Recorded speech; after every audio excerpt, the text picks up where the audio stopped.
বিশ্বের অন্যতম শীর্ষ জ্বালানি তেল উত্তোলনকারী ও জ্বালানির বৈশ্বিক বাণিজ্যের অত্যন্ত গুরুত্বপূর্ণ অঞ্চল মধ্যপ্রাচ্য। হরমুজ প্রণালী দিয়ে মধ্যপ্রাচ্যের রপ্তানিকারকরা প্রতিদিন প্রায় 2,10,00,000 ব্যারেল অপরিশোধিত জ্বালানি তেল পরিবহন করে, যা বৈশ্বিক ব্যবহারের 1/5।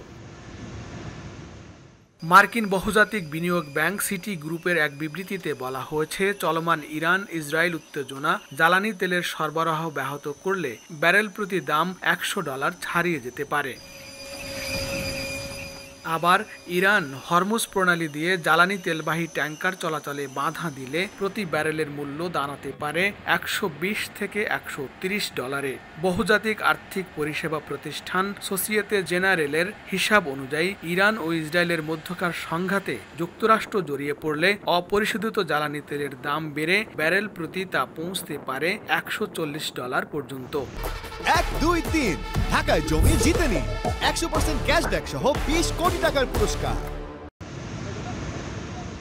এরই মধ্যে অপরিশোধিত জ্বালানি তেলের দাম চলতি মাসের শুরুতে বেড়ে 6 মাসের মধ্যে সর্বোচ্চে উঠলেও ইসরায়েলে ইরানের হামলায় তেমন ক্ষয়ক্ষতির বিবরণ প্রকাশ না হওয়ায় তা আবার নেমে যায়। উত্তেজনা বৃদ্ধি পেলে আবারও তা বাড়বে বলে মত বাজার বিশেষজ্ঞদের।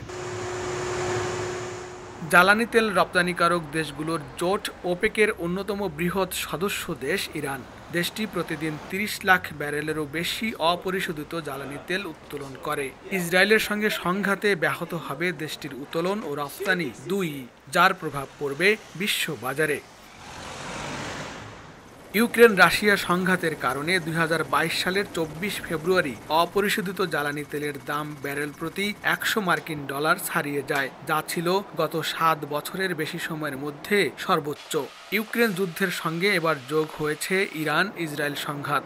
এতে বিশ্বজুড়ে সৃষ্ট অস্থিরতায় শুধু জ্বালানি তেলই নয়, দাম বাড়বে প্রাকৃতিক গ্যাস, সোনা ও অ্যালুমিনিয়ামেরও। সেই সঙ্গে বিশ্বব্যাপী শেয়ার ও সূচকের দরপতন হবে বলে মনে করছেন বিশেষজ্ঞরা। লস্কর আল মামুন, সময় সংবাদ, যুক্তরাষ্ট্র।